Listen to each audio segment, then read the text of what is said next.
Bienvenue sur ma chaîne, je suis Maria Esther Ouintoum et aujourd'hui j'aimerais parler de comment mieux communiquer dans sa relation. Aujourd'hui nous remarquons qu'il y a beaucoup trop de divorces, il y a beaucoup trop d'incompréhensions, il y a beaucoup trop de conflits et de disputes dans nos relations. Et au fur et à mesure que je vis, au fur et à mesure que je prends le temps de pouvoir conseiller les couples, je me rends compte qu'il y a beaucoup de choses que nous ne faisons pas.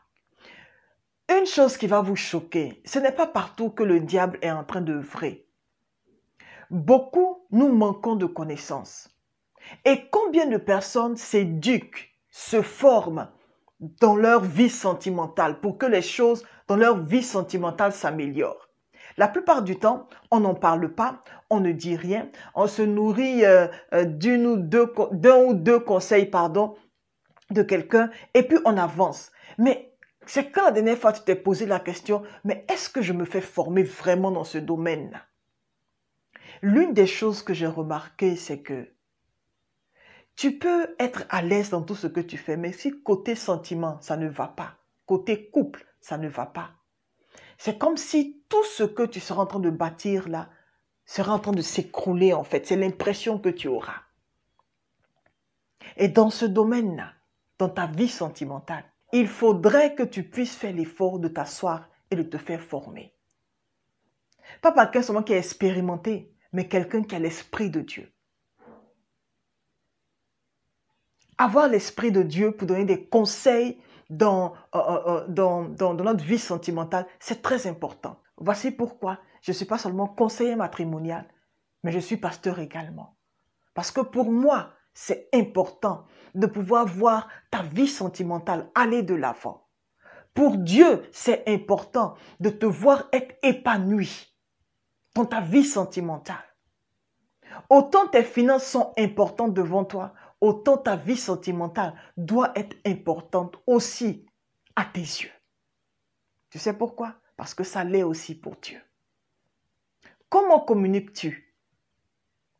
Si on doit te noter aujourd'hui sur une échelle de 10, disons, comment va ta relation, surtout côté communication?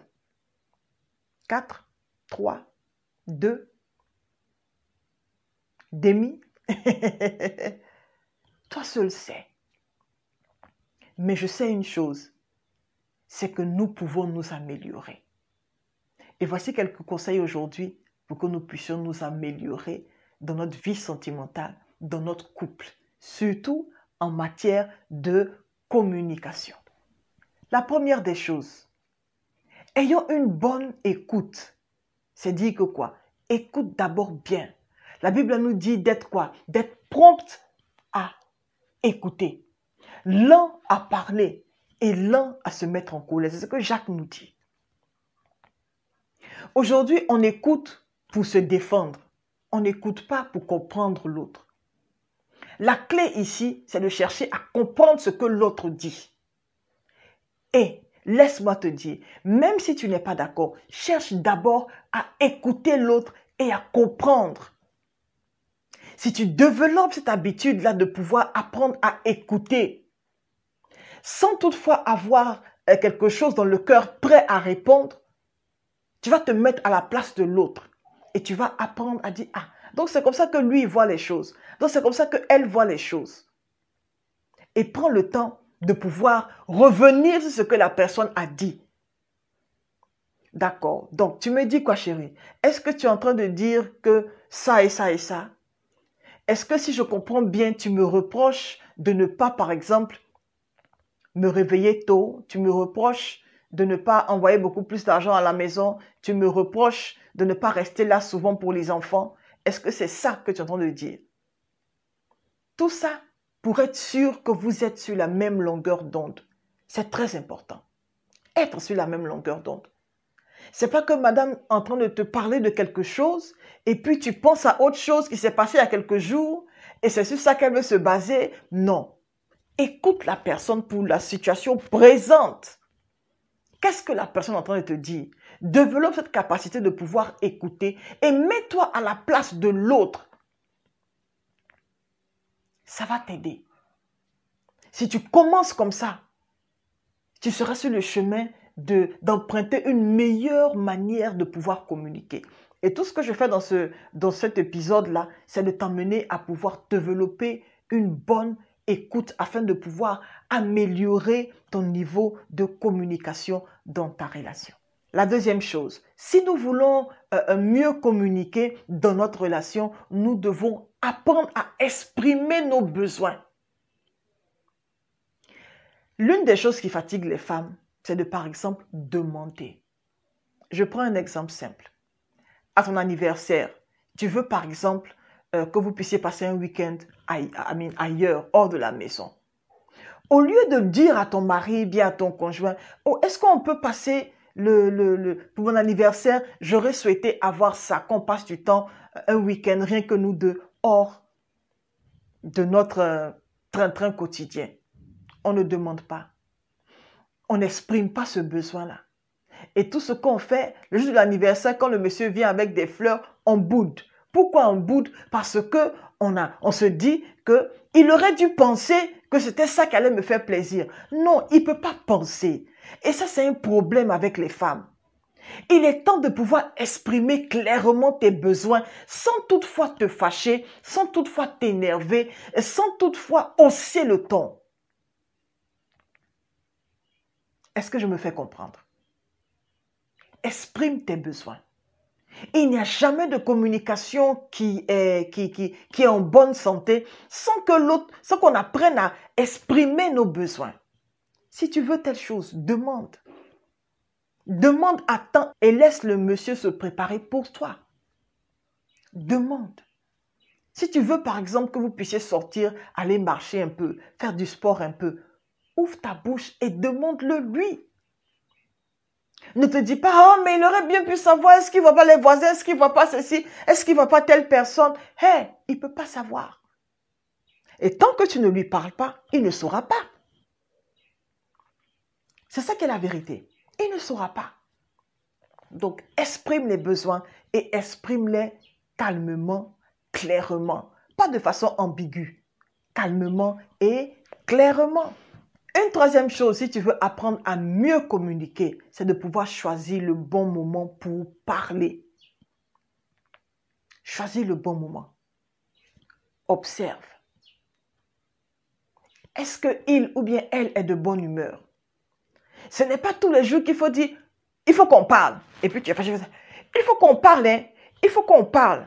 Bien aimé, les hommes n'aiment pas ça. Parce que ça fait qu'ils ont peur. Ils disent, hey, qu'est-ce que j'ai encore fait? Choisis le bon moment. Si tu vois que ton conjoint ou bien ta conjointe est fatigué ou bien est préoccupé par quelque chose, même si tu veux parler de quelque chose qui est très important pour toi, regarde l'autre. Est-ce que c'est le bon moment pour parler? Sinon, attends. Et pendant que tu attends, prie pour que Dieu puisse incliner le cœur de l'autre afin que cette personne-là puisse t'écouter. L'une des erreurs que nous commettons dans nos relations, c'est qu'on ne prie pas vraiment pour que Dieu puisse incliner le cœur de l'autre. On se lève et puis on fait les choses. On pense que les rapports sexuels règlent les choses. Les rapports sexuels ne règlent pas les choses. Si les rapports sexuels seulement réglaient les gens n'allaient pas beaucoup divorcer aujourd'hui. C'est parce qu'il y a beaucoup d'autres choses qui sont prises en ligne de compte, mais on ne fait pas attention. Et ce que je veux nous dire aujourd'hui, c'est de choisir le bon moment pour parler. Est-ce que ton conjoint est dans son assiette, comme on le dit? Est-ce qu'il est de bonne humeur? Est-ce qu'il est disposé pour t'écouter? Tout ça là, c'est en observant, c'est en parlant avec lui. Tu pourras savoir qu'est-ce qui le préoccupe aujourd'hui. Et en fonction de ce que tu verras, demande la sagesse au Saint-Esprit afin de savoir comment parler, afin d'utiliser les mots justes. Parce qu'il y a des mots, quand tu fais sortir là, la personne te dit, oh, et c'est reparti. Non, demande la sagesse. Jacques nous dit que celui qui manque de sagesse, qu'il la demande à qui? À Dieu, qui donne à tous et sans reproche. S'il y a une chose que Dieu ne peut pas te refuser, c'est la sagesse. Et quand il te donne la sagesse, il te donne la manière. La sagesse, c'est la manière de pouvoir faire les choses afin de pouvoir obtenir un meilleur résultat. Tu peux crier, tu vas obtenir un résultat, mais ce sera certainement un bon résultat. Mais tu peux parler calmement, avec douceur et choisir des mots pour élever l'autre. Et tu vas avoir un résultat meilleur. Et c'est ça qu'on veut, avoir un meilleur résultat. Est-ce que je me fais comprendre? Un quatrième point, c'est de traiter d'un sujet à la fois. Femme, je sais qu'on parle beaucoup. Femme, je sais qu'on a beaucoup à dire. Mais par mesure de prudence et de sagesse, choisis de parler d'un seul sujet à la fois. L'allumette est finie, hein? Oh, papitou, il se sentait pas bien. Oh, il se sent pas bien. Oh, ma mère est malade, hein? Oh, mon oncle aussi, il dit qu'il faut qu'on lui arrache la dent. Et puis, tu jettes tout sur ton mari. Et quand il rentre à la maison, il commence à réfléchir à tout ça. Et en fin de compte, il se dit, ah, pourquoi même rentrer? Parce qu'il y a trop de choses qui m'attendent. Bien-aimé, parmi toutes ces choses-là, qu'est-ce qui est le plus important? La boîte d'allumettes, tu peux l'acheter toi-même. Qu'est-ce qui est le plus important? Est-ce que c'est l'enfant qui est malade qu'on doit emmener à l'hôpital? Est-ce que c'est ton oncle qui doit arracher sa dent? Je suis sûre que ça là, ça peut encore attendre. Qu'est-ce qui est le plus important? Parle d'un sujet à la fois. Un seul. Un seul. Et laisse-le résoudre un seul sujet. Un seul problème à la fois. C'est vrai que tu veux tout dire. C'est vrai que tout brûle en toi. Mais choisis un seul sujet et commence par le plus important. Traite avec ça. Et puis maintenant, vous allez voir le reste. Mais n'oublie pas, un seul sujet à la fois. Un autre point qui va vraiment avec ce que je viens à peine de dire là, c'est de considérer le point de vue de l'autre. Si tu envoies tous les sujets là sur la table et que tu veux qu'il puisse traiter, écoute d'abord et considère son point de vue. S'il te dit le plus important, envoyons l'enfant à l'hôpital maintenant, ne te fâche pas. Pour dire, hé, ma maman là, hein? N'oublie pas aussi, hein? Mon oncle aussi est là. Et considère son point de vue. Aujourd'hui, il y a tellement de confusion dans notre vie de communication. C'est parce qu'on ne veut pas considérer le point de vue de l'autre. On veut que ce qu'on veut là, c'est ce qui soit fait. Et on le veut maintenant. Mais regardez, nos maris ne sont pas des dieux. C'est Dieu qui règle beaucoup de choses à la fois. Et je le dis parce que il y a trop de femmes qui se plaignent pour du n'importe quoi. À force de se plaindre, on ne voit même pas les bons maris que Dieu nous a donnés. On ne voit même pas les personnes excellentes que Dieu nous a données. On ne considère plus leur point de vue. Pourquoi? Parce que c'est ce qu'on veut et on veut ça aujourd'hui et maintenant. Et lui, qu'est-ce qu'il dit? Qu'est-ce qu'il pense? Laisse-le avoir le dernier mot. Puisque tout tombe sur sa tête en même temps, laisse-le avoir le dernier mot. Écoute son point de vue et apprends à dire, oui chérie, j'ai compris. On va faire comme ce que tu as dit. La paix va revenir dans notre vie de communication, de nos relations, quand on va apprendre à pouvoir considérer le point de vue de l'autre. Considère. Considérer veut dire quoi? Prends en compte. Et en tant qu'une bonne épouse, tais-toi et dis ok, d'accord. On va travailler sur ça. On va commencer par résoudre tel problème. Est-ce que je me fais comprendre? J'espère que nous sommes en train d'être bénis. Si vous nous prenez en marche, je suis Marie-Esther Ouintoum. Et puis, nous sommes en train de parler aujourd'hui de comment mieux communiquer dans notre relation, dans notre couple. Parce qu'il y a beaucoup trop de choses qui s'installent et on pense que tout c'est le diable. Mais en réalité, c'est parce qu'on n'a pas la connaissance. Et si nous avons la connaissance, si on prend le temps d'être enseigné, nous allons voir qu'il y a beaucoup de choses qu'on peut éviter. Il y a beaucoup de choses qu'on peut éviter. Une dernière chose, et je suis en train de finir, c'est d'éviter d'avoir un mauvais langage corporel. Quand tu es en train de parler avec l'autre, ou bien quand tu es avec ton conjoint ou bien ta conjointe, généralement, c'est les femmes qui ont ça. Vous savez, c'est des choses qui se sentent. Ça se sent. Quand tu regardes, il dit quoi même? Lui aussi, il exagère. Toujours c'est lui, toujours c'est lui. Vous avez vu ce que j'ai fait, non? Comme ça. Ça veut dire son gros front là. Toujours c'est lui. Hé, arrête-toi. Et la mauvaise attitude de corps là, le corps parle. C'est un langage qui dit beaucoup. Le corps là, ça parle et ça communique un message. Et généralement, quand ça communique un message là, c'est un message d'affront, d'insulte, de mépris. Imagine qu'on te surprend en train de faire ça. Et ton mari va se lever et va dire, je ne fais plus rien, fais ce que tu as envie de faire. Mais tu as envie ta mauvaise attitude. Ou même bouder. Et ça, je le dis toujours. Bouder. Bouder. Traîner les pas. Se cacher dans son coin. Ne plus rien dire avec je parle pas, je suis là seulement, je te regarde et puis tu boudes. Hey. Imagine-toi que ton enfant te traite comme ça. Comment tu vas te sentir? Ah, moi, je n'aime pas les gens qui boudent. Oh non, non, non, non, non, non. S'il y a une chose, je n'aime pas.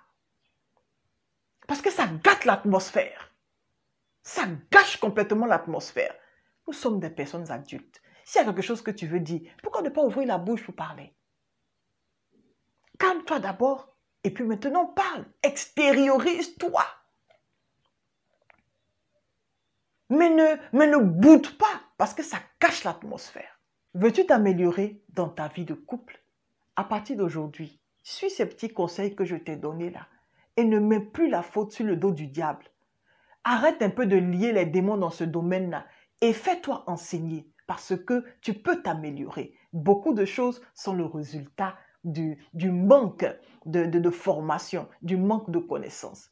Et je sais que tu vas t'améliorer. Prends le temps de pouvoir écouter, écouter encore et remets-toi en cause et choisis d'être une meilleure personne. Tu seras une meilleure personne. Je te vois t'améliorer dans ta vie de communication. Je te vois t'améliorer dans tout ce que tu fais. Le désir de mon cœur, c'est que ton mariage réussisse, ta relation réussisse et que le nom de Dieu soit glorifié. C'est tout ce que mon cœur désire.